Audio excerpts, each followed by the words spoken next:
ओम जय श्री विष्णु, जय माता रानी। दोस्तों आपके अपने चैनल राधे श्याम में आपका बहुत बहुत स्वागत है। तो दोस्तों आज की वीडियो में आप सुनेंगे वैशाख महात्म्य अध्याय 19वां, और कल की वीडियो में आपने सुना था 18वां अध्याय। तो यदि आपने कल की वीडियो अभी तक नहीं देखी है तो जरूर देखिए, क्योंकि जब आप कल की वीडियो सुनेंगे देखेंगे तो आपको समझ में यह कथा आ जाएगी। और यह व्याध की मुक्ति की कथा है, जो कि हमने कल की वीडियो में भी सुनाया था, और वही कथा आज भी हम सुना रहे हैं। तो भगवान विष्णु का ध्यान करते हुए हम कथा का प्रारंभ करते हैं। तो व्याध कहने लगा, हे महात्मन, सर्व सुख फलदाता भगवान विष्णु का वर्णन आपने किया और भगवत धर्मों में आपने वैशाख का महत्व में सबसे उत्तम बतलाया। अब आप बतलाइए कि भगवान विष्णु कैसे हैं और उनके लक्षण क्या हैं और उनको कैसे जाना जा सकता है।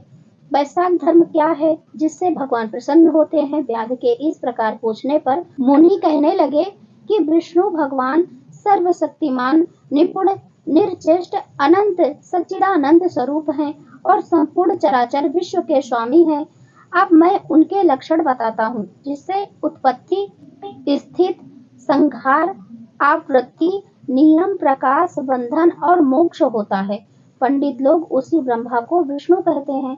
ब्रह्मादि देवता सब उन्हीं के आश्रित हैं, जिनके जन्म आदि तो केवल शास्त्र से जाने जाते हैं। वेद, स्मृति, पुराण, इतिहास, महाभारत आदि सब विष्णु भगवान के आत्म स्वरूप हैं, जिससे ही विष्णु भगवान जाने जा सकते हैं। इंद्रियों एवं तर्क के द्वारा वे नहीं जाने जाते। इनके कर्म और गुणों को जानकर प्राणी मोक्ष पाते हैं और सदा उसी के अधीन रहते हैं। वही देव, ऋषि, माता पिता प्रत्येक में शक्ति रूप से विद्यमान रहते हैं। प्रत्यक्ष आगमन या अनुमान द्वारा बल, ज्ञान और सुख से प्रथम मनुष्य को उत्तम जानो, फिर ज्ञान आदि आवृत राजा को जानो, जिनसे तत्वाभिमानी देवताओं को सतगुणाधिक मानो। देवताओं से सप्त ऋषि बड़े हैं, सप्त ऋषियों से अग्नि, अग्नि से सूर्य आदि, सूर्य से बृहस्पति, बृहस्पति से वायु, वायु से इंद्र, इंद्र से बड़ी पार्वती, पार्वती से बड़े महादेव, शिव से बुद्धि, बुद्धि से प्राण बलवान है। प्राण वायु से श्रेष्ठ कोई नहीं है। प्राण में ही सब कुछ स्थित है। सबको एक सूत्र में बांधने वाले भगवान विष्णु हैं। इतनी बात सुनकर व्याध कहने लगा, हे ऋषि, प्राण क्यों श्रेष्ठ माने गए हैं? यह बातें मेरी समझ में नहीं आती है। शंख जी बोले, हे व्याध, प्राचीन समय में नारायण भगवान कमल योनि में ब्रह्मादि देवताओं की रचना करके कहने लगे कि मैं ब्रह्मा को तुम्हारा राजा बनाऊंगा, और जो कोई तुम में सर्वश्रेष्ठ हो उसी को तुम युवराज बनाओ। जब देवताओं ने यह बात सुनी तो आपस में युवराज बनने के लिए सब विवाद करने लगे, और जब कुछ निर्णय नहीं हुआ तो फिर भगवान से जाकर कहने लगे, भगवान, हमको तो कोई दिखाई नहीं देता, इसका तो आप निर्णय करिए। भगवान ने हंसकर कहा कि मेरे विराट रूप में से जिसके निकलने से शरीर गिर पड़े और फिर प्रवेश करने से शरीर खड़ा हो जाए, वह सर्वश्रेष्ठ है। तब जयंत भगवान के पैरों में से निकल गया तो वह पगु हो गया, परंतु गिरा नहीं। इसी तरह गुहोंद्रिया में से दक्ष के निकल जाने से, नेत्र से सूर्य, नाक से अश्वनी कुमार के निकल जाने से, नासिका रहित कानों से दिशाएं निकल जाने पर, बधिर जिह्वा से वरुण के निकल जाने से रसों का ज्ञान निकल गया, और मन को चैतन्य करने वाले रूप के निकल जाने से जड़ तो कहलाने लगा, परंतु देह गिरी नहीं। वरण पूर्वक सब कार्य होने लगे, किंतु फिर प्राणों के गिरते ही देह गिर गई और सभी उसको मृत कहने लगी। तब सब देवता आपस में विस्मय करके कहने लगे कि हम में से जो इस देह को उठाने में सामर्थ्य होगा वही सर्वश्रेष्ठ एवं युवराज होगा। सबसे प्रथम जयंत ने पैरों में प्रवेश किया तो पंगुपन तो हट गया, परंतु शरीर उठा नहीं। दक्ष गोहेंद्रिय द्वारा प्रविष्ट हुआ, इंद्र हाथों द्वारा, सूर्य नेत्रों द्वारा, वरुण जिह्वा द्वारा, अग्निवाणी द्वारा और रुद्र के मन द्वारा प्रविष्ट होने पर भी देह उठी नहीं।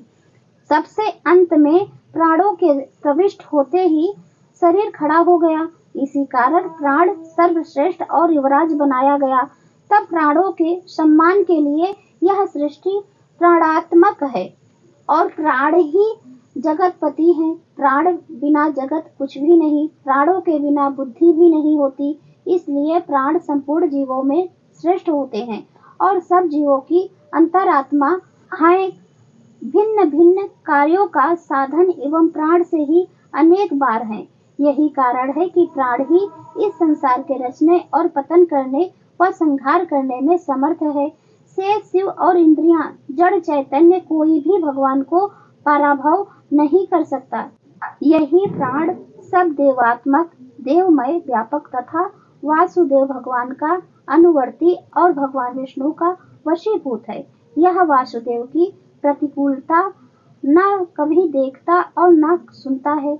इंद्रादिक देवता प्रतिकूलता करते भी हैं, परंतु वह कभी नहीं करता। इसलिए पंडित जन इसी को विष्णु का सहायक कहते हैं।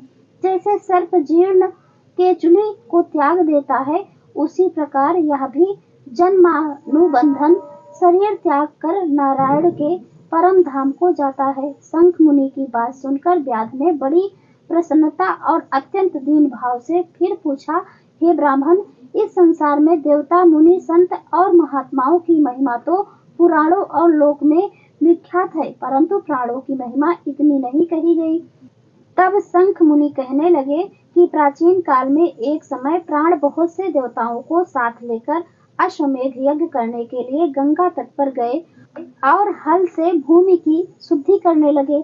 तो पृथ्वी के नीचे एक गुफा में कण्व ऋषि समाधि लगाए हुए बैठे थे। वह हल से कुरेदने से निकल आए। तब वह क्रोध कर प्राण को श्राप देने लगे कि अब तीनों लोकों में, विशेष कर भूलोक में तुझे कोई नहीं मानेगा, यद्यपि तेरे अवतार प्रख्यात होंगे। ऋषि के इस प्रकार श्राप देने पर प्राण कहने लगा कि आपने मुझको वृथा श्राप दिया, मैं निर्दोष हूँ, अतः हे कर्ण, तू भी गुरुद्रोही होगा और तेरी वृत्ति भी निंदित होगी। तभी से इस भूलोक में प्राणों की महिमा प्रसिद्ध नहीं है और श्राप के कारण कण्व गुरु को मारकर सूर्य के शिष्य हुए। शंख कहने लगे कि हे व्याध, जो कुछ तुमने पूछा मैंने उत्तर दिया, अब और कुछ पूछना हो तो पूछो। इति श्री स्कंद पुराणे वैशाख महात्म्य में नारद एवं अम्बरीश के संवाद में वायु श्राप कथन नामक 19वां अध्याय संपूर्ण। दोस्तों, इसके आगे की कथा आप कल सुनिएगा, कल की वीडियो में। तो अब चलिए हम भगवान विष्णु की आरती कर लेते हैं। ओम जय जगदीश हरे, स्वामी जय जगदीश हरे, भक्त जनों के संकट, दास जनों के संकट क्षण में दूर करे। ओम जय जगदीश हरे, जो ध्यावे फल पावे, दुख बिन से मन का, स्वामी दुख बिन से मन का, सुख संपत्ति घर आवे, कष्ट मिटे तन का। ओम जय जगदीश हरे, मात पिता तुम मेरे, शरण गहूँ मैं किसकी, स्वामी शरण गहूँ मैं किसकी, तुम बिन और न दूजा, आस करूँ मैं जिसकी। ओम जय जगदीश हरे, तुम हो पूर्ण परमात्मा, तुम्हें अंतर्यामी, पार ब्रह्म परमेश्वर, तुम सबके स्वामी। ओम जय जगदीश हरे, तुम करुणा के सागर, तुम पालन करता, मैं मूर्ख खल कामी, कृपा करो भरता। ओम जय जगदीश हरे, तुम हो एक अगोचर, सबके प्राणपति, किस विधि मिलूं दया मैं तुमको, मैं कुमति। ओम जय जगदीश हरे, दीन बंधु दुख हरता, तुम ठाकुर मेरे, स्वामी तुम रक्षक मेरे, अपने हाथ बढ़ाओ, करुणा हस्त उठाओ, द्वार पड़ा तेरे। ओम जय जगदीश हरे, विषय विकार मिटाओ, पाप हरो देवा, स्वामी कष्ट हरो देवा, श्रद्धा भक्ति बढ़ाओ, संतन की सेवा। ओम जय जगदीश हरे, ओम जय जगदीश हरे, स्वामी जय जगदीश हरे। तो एक बार प्रेम से बोलिए, भगवान श्री हरि विष्णु की जय, माता लक्ष्मी की जय, माता तुलसी की जय। तो दोस्तों, इसी तरह का धार्मिक कथा सुनने के लिए और पूजा विधि देखने के लिए चैनल को सब्सक्राइब जरूर करें और अक्षय तृतीया की पूजा विधि चैनल पर अपलोड हो चुकी है, आप लोग देख सकते हैं पूजा विधि। और यदि आज की कथा आपको अच्छी लगी हो, आज की वीडियो, तो लाइक, शेयर और सब्सक्राइब जरूर करें। अब मैं मिलती हूँ अगले वीडियो में, तब तक के लिए राधे राधे।